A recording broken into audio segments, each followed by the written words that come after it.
Ooh, good morning everybody. How are you all doing today? I do hope you're well. I'm back to the garden. Oh my goodness. It has been a little over 4 weeks since I was here. I've had, on a couple of occasions, I've had friends do some harvesting for me and drop the pickings back off at my flat, which has been great. But yeah, it's been a long absence. I didn't even do a December tour of the garden at the beginning of the month. And that is the first time I haven't done a tour of the garden at the beginning of the month since April 2017 when I started the channel. It's nearly 5 years that has been a regular. Bottom line is, I'm still feeling a bit under the weather. But more than that, I've just been feeling really, really tired, and not too tired to stop me from doing work at home. And it's been really useful and important stuff I've been getting on with at home, but just too tired for the thought of, never mind doing any work down here, just the walk down here. I couldn't face it. Also, you know, we have had some rubbish weather. There've been a couple of times when I thought, yeah, come on, let's go to the garden, and it's been chucking down, or it's been really biting cold. You know, back at the beginning of December, we had Storm Arwen, and I think the temperature was sort of hovering around 0 for a couple of days. Yeah, it was enough to put me off. So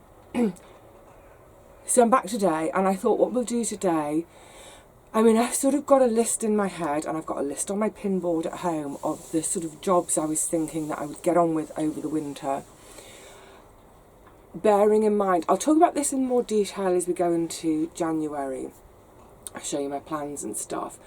But bearing in mind how pear-shaped the beginning of this year went for me, and how I just was so late with everything. I was on the back foot continually. So bearing that in mind, I sort of projected into next year about when I would need to start things. Not start my seeds, I was on time with starting my seeds, but just in terms of preparing the garden to receive seedlings or seeds.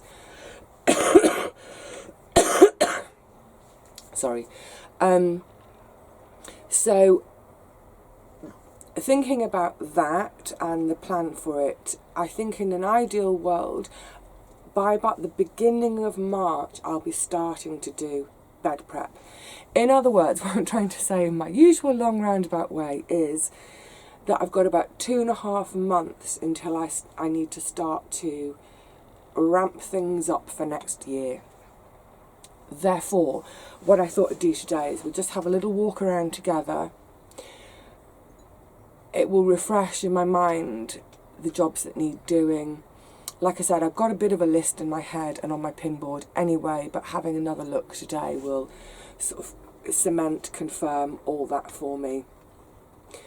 Coming in just now, I was mobbed by Rusties over here. More about the cats in a second. So I've not really had a look at the garden. I don't know what to expect. I've got my fingers really firmly crossed because a couple of weeks ago, our lovely Paul over in West London went to his plot. I think he'd had an absence of about 5 or 6 days. He'd been off to see his mum, came back, and pretty much I think he had 8 survivors, all his broad beans had been nibbled and killed, probably by mice or maybe a vole. I saw that on his video and I thought, oh no, please don't let that have happened to mine. So I've got no idea at the moment the state of my broad beans. We'll check those as we go around too. Gosh, it is chilly. Oh, Rusty, don't go just yet. So, hissing because Rosie's on the step. On the word of the cats. So, obviously, over the years, you've seen all the cats coming and going in my videos. You've heard them purring here in the shed. And just to reiterate, they're not wild. They all have homes. Their homes the gardens of their homes back onto the allotment site. So what a great life these cats have. They've got somewhere nice and warm and cosy to go at night with their families, and in the day they've got the allotment site as their playground, and they get fussed and cuddled by all of us allotmenteers too.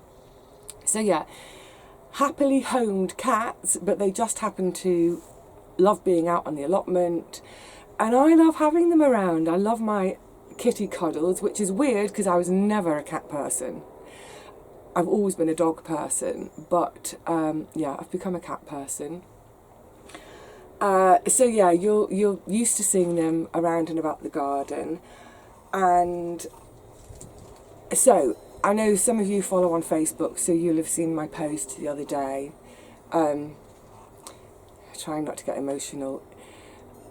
I'm really sad to report that one of our beloved allotment cats has died.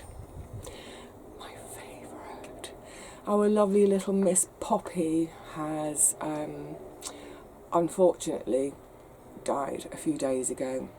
She got quite ill. She was 14, you know, she was getting older. She was actually Rusty's mum, believe it or not, and Rosie's mum. Not the same litter. I think that's evident from Rusty's colouring and Rosie's colouring, but yeah. So unfortunately, Poppy is not with us anymore. Such a sweet girl, such a sweet, affectionate, quiet presence. But always I felt her presence. Like I said, I shouldn't say in front of the other cats, but she was my favourite. And when I think back on Poppy, it was Poppy who taught me how to relate to cats. She was the one who taught me to love cats, because I didn't even know how to stroke a cat before I had this allotment. Because I've always had dogs, I've always been quite kind of rough play, rough and tumble with them, because I've always had big dogs as well. But yeah, she was so patient with me as I learned how to stroke and how to be gentle.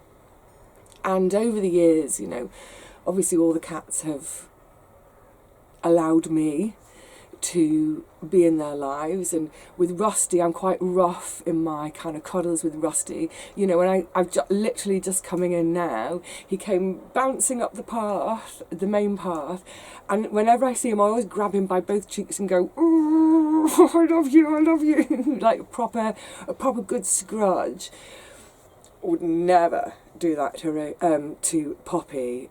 She was always like, "Oh, hey sweetheart," very gentle, sometimes a little tiny tickle under the chin.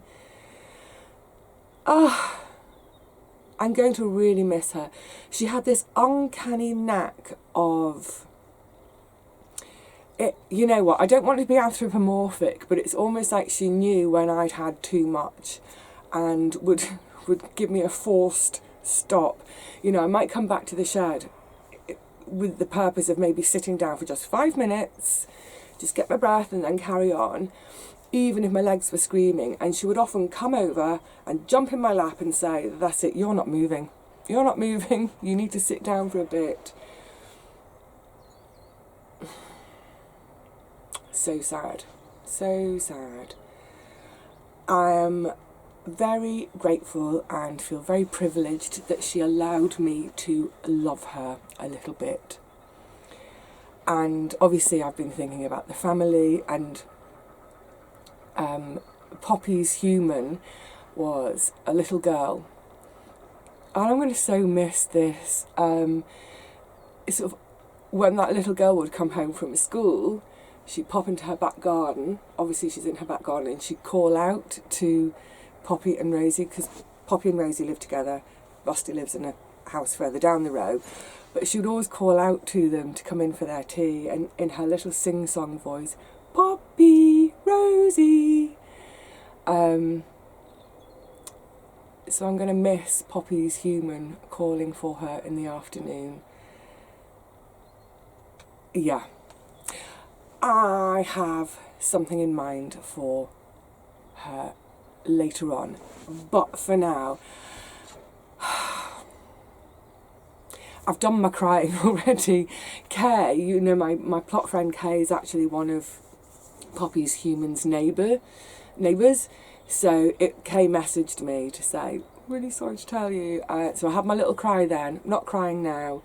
I'm fondly remembering and appreciating the fact that Poppy was in my life at all. I feel very lucky to have had that, so that's great. Oh, here comes Rosie. Are you going to be braver now? Your mummy's not around. Oh, poor Rosie, on her own now. Okay, right, that's enough cat chat. Let's go and... Oh, broad beans. Everyone, please, please, please, cross your fingers, cross your toes, cross your eyes. What other things? Cross your legs. No, that's when you need the loo. Cross whatever you can. Let's hold out some hope for these broad beans, please. Of course, one of the things I didn't do in November, which I would normally do, is trim my grass and edges. So they're all going to look a bit tatty, I think. But never mind. Right, the first thing I can notice is... well, the poached eggplant's going mad. Oh, and the forget-me-nots under there. Don't come too soon. Oh yes, the tree lily. It's died back enough now. I ought to be able to go down in there with a fork and try and move it all in a bit so it doesn't try and grow in the path next year. But yeah, the first thing I'm noticing is all the tops of my parsnips have died back. So when I get down here and start doing some work, apart from anything else, I will be digging up parsnips. Fingers crossed for them.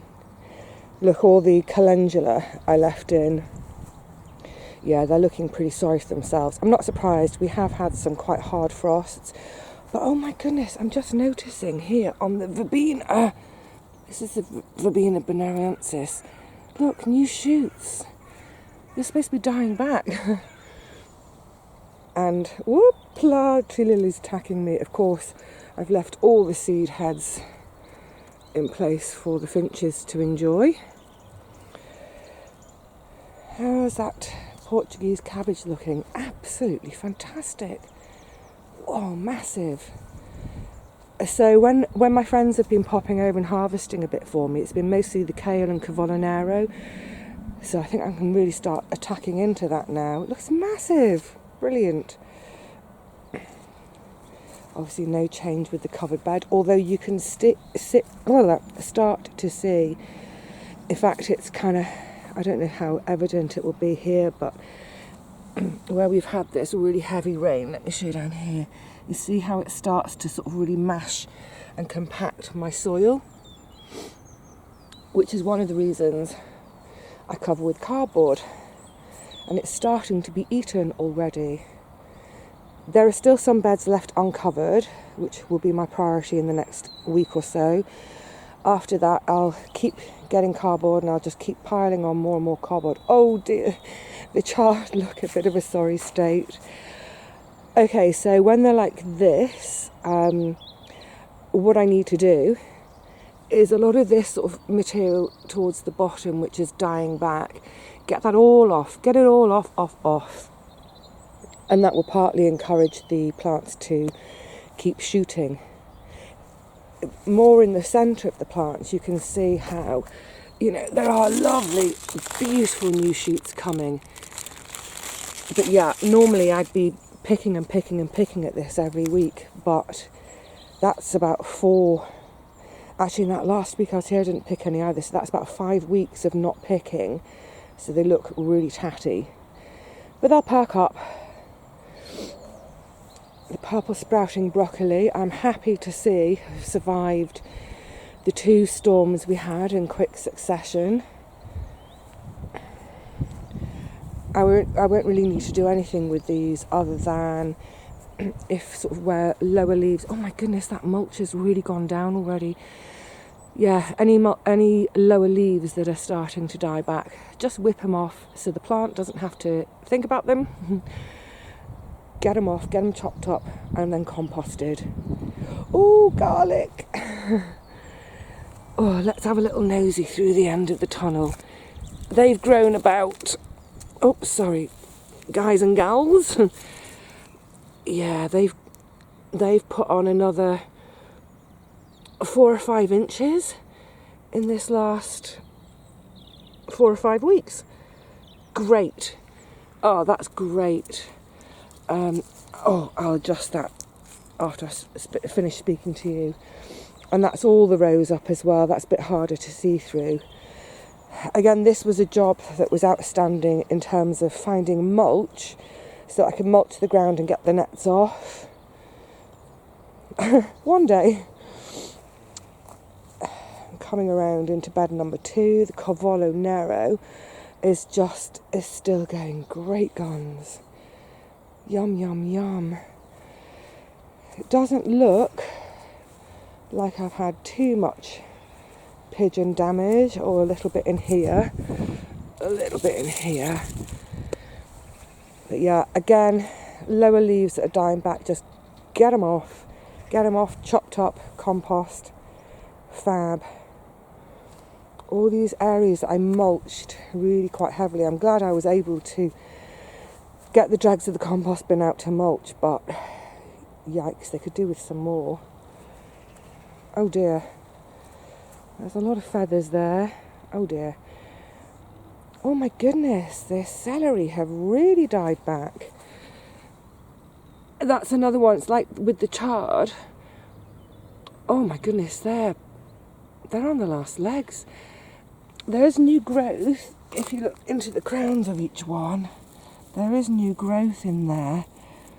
So I think, again, a good pruning of all of them should hopefully resurrect 1 or 2 of them at least. It's not been great celery year this year. Ah, yes, as I feared. Some of my beautiful broccoli has blown already. There are more heads forming, but I've missed the boat with some. Oh, that's a nice one. I'll have that one for me tea. That one can come home. This one, and you see it's got lots and lots of little sprouts. That's because I harvested the main head a while back. That's why I never take the plant out, just harvest the head. Another nice one there. Another blown one. You can eat them when they're flowering. I prefer them when they're all green. Oh yeah, this mulch has really gone down. That's crazy. The cabbages are not looking so grand. Excuse me. This blasted cough. Yeah, I mean, these have been pecked to smithereens and caterpillared. I think what I should do in future years is, when I've got the big net tunnels, say on the Cavallo Nero, and these have got the little tunnels on them, once I take all the nets off, once the cabbage whites have gone, is take the big tunnel and the big net off the taller things, and bring them over to put on the cabbages, because yeah, they obviously need some protection from something. That's a bit disappointing, but you know, there is just about a bit of food in here. Obviously not as much as I would have hoped for. This desperately needs mulching too. Oh, get your mulch head on, Vivi. Oh my goodness, look. This is what I'm looking at. The broad beans. Oh, happy day. This looks like, dare I say it, I think they're all intact. Oh, thank heavens for that. So, if you remember, or I mean, you might not have seen when I sowed them, but I made drills for them, popped the seeds into the drills, and then I sprinkled a bit of chili powder on all of them to hopefully put off the mices. Is it the chili powder that's worked, or are there no mice around because we've got some good cats on site? Oh, I'm so utterly relieved. Oh, let's have a little look in the actual tunnel. I'm so utterly relieved and delighted by this sight today.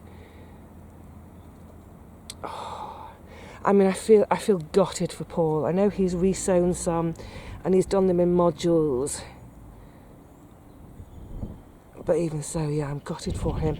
Gutted for Paul, relieved for myself. Oh, yay, brilliant. Now this is where I really need to get stuck into the work. The work that really should have been done by the middle of November. These two beds had squash in. There's not really anything to crop and drop. But, you know, leaves, whatever, and get my hands on and get them covered. I really, really do need to get them covered. What do you think, Rusty? Shall I get everything covered? And this is another job for winter. This edge, let me come backwards a few steps and then you'll see what I mean. Now, if you look at the edge of this bed and that bed, they're almost in line. This is a bed that I want to just, nick 4, 5, 6 inches. Yeah, that'll be a nice winter job. The thing about winter jobs is I want them to be quite active. I don't want to be standing around getting chilly. Or I could just pop back into the shed and have a really roasty toasty cuddle, hey?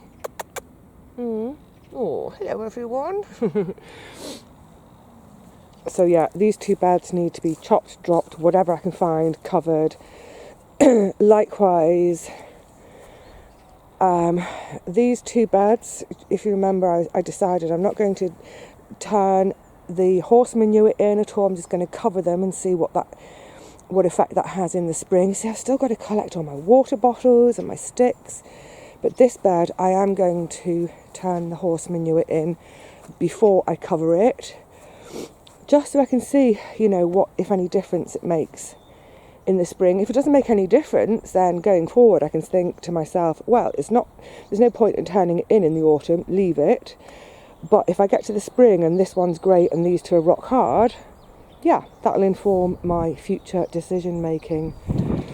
I still haven't gathered up all my pebbles, but I want to pick one up now. Which one? Choose a pebble. This one, I think. It's going to be a bit mucky on the backside. Let's just wipe it on the grass. Yes, I've got a plan for that. Oh, sorry. Whoop.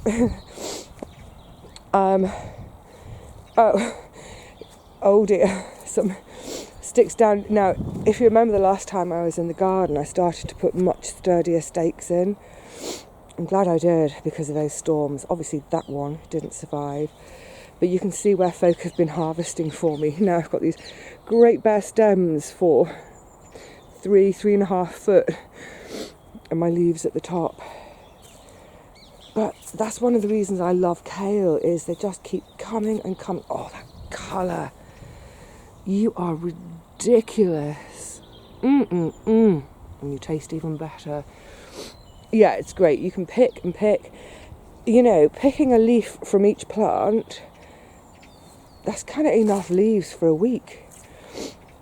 This is my other Portuguese cabbage that Paul gave me. It's had a couple of nibbles. But yeah, definitely I can be harvesting from that. Oh, let's see how the Taunton Dean is doing.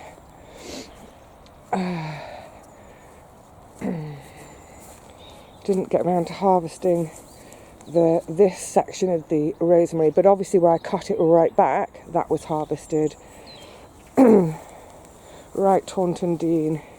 Oh, it's looking good. Oh, look at you now. Oh, you're splendid. Oh, you splendid specimen. Oh, gorgeous. Yes, yes, yes. I'm going to be scoffing a load of this. Okay, look at those colours in there with those beautiful deep purple ribs. Lovely. Oh, cold frame. I left it open, didn't I, for the geraniums, because they were getting too frisky.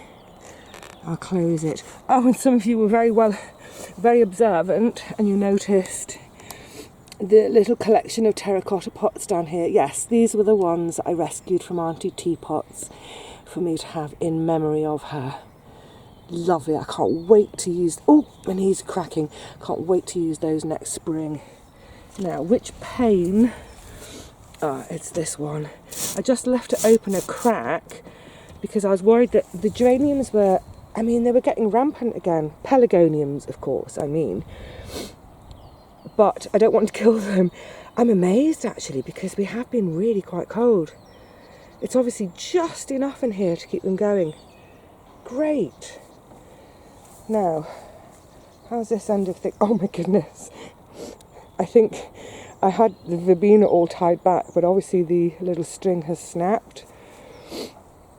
Oh, and the herb bed is so... Actually, let me just battle my way past this verbena and come the other way around. The herb bed, by this time of year, it always looks so bare and empty, doesn't it? It's kind of useful in a way, though, because it sort of gives me a chance to see, you know, where things are, where I've got gaps. I mean, I know where I've got gaps from the summer. Lovely. Oh, it's so lovely to be back today. I needed this. The blueberry bushes look fine. They've lost all their leaves. Oh my goodness, squirrel activity. This isn't going to be a blueberry next year. It's going to be an oak tree. And my little rose cuttings from Paul. They're fine and happy there. Oh yeah. Oh, this really is what I needed today. I can't speak. I'm not actually going to stay down here today and do any work because it's a little bit colder than I was anticipating. It's not too cold for work, but I'm not dressed appropriately for this cold. I can't speak today, my mouth's cold. I'm not really dressed appropriately. I need some more layers on. But it's been really good to just assess where things are at and what my priorities are. I think getting these beds covered, obvious priority. Oh, dig out parsnips, yay. So yeah, good to come down and see what needs doing, but also good to come here and just remember how,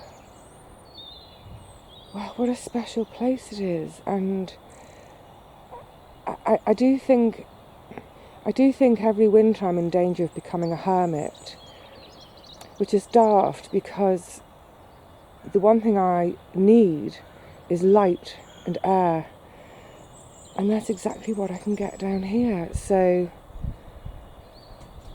yes, very, very happy to be back. Very cold. Now I've got one final thing to do before we go away today. I'm going to go back to the shed to do it. Oh, I just have my nerves jangled a bit. I'm going to mention it because I think it's something really important to consider, think about and remedy on your own plot or garden, possibly. So, just walking back to the shed, and 1, 2, 3 plots over, I could hear flap, flap, flap, flap, flap, flap, flapping. Now, flapping, birdwing flapping, you know, don't pay much heed to a lot of the time when, you know, birds are around doing their thing. But it was just odd today because the birds were all up in the trees. So I looked over and I could see there was a bird trapped underneath one of my neighbour's brassica netting, and it was sort of chucking itself at the netting and flapping and getting itself in a right state.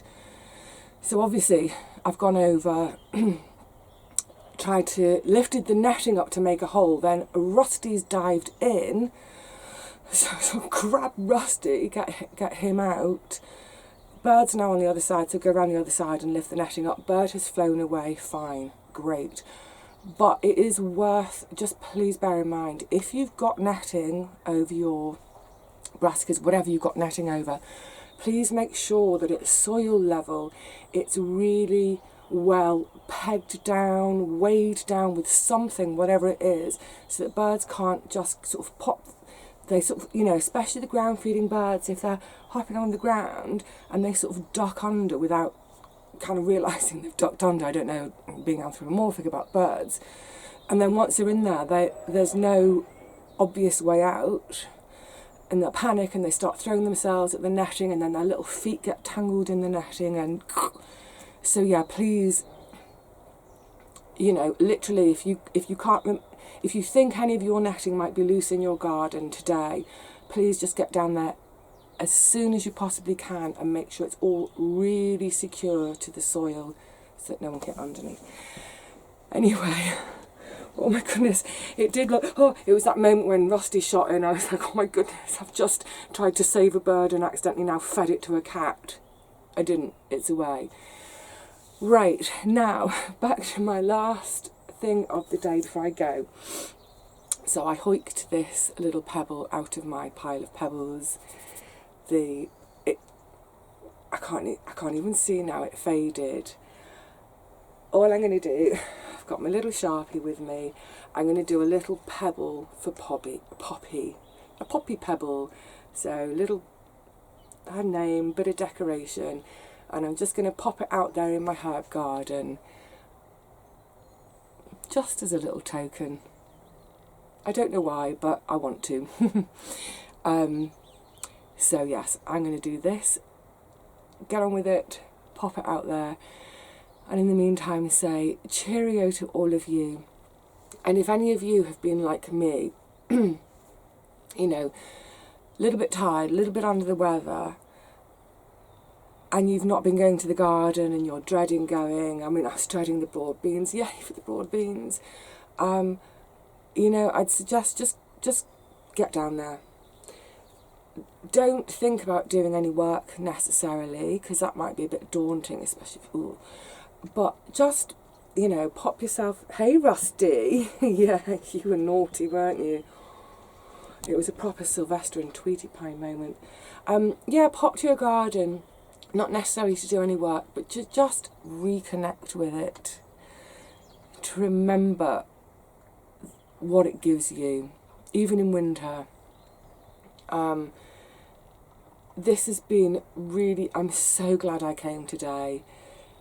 I don't know that I've got a huge amount of energy to do much, but it's definitely renewed that little, it's wafted the flame, which was ever so slightly shrinking in my heart. It's wafted that flame again, and yeah, I can't wait to get stuck into the jobs over the coming couple of weeks or so. And of course, if I'm going to get on with anything, I'll bring you along with me so that we can all enjoy some air and some light together. But for now, cheerio everyone.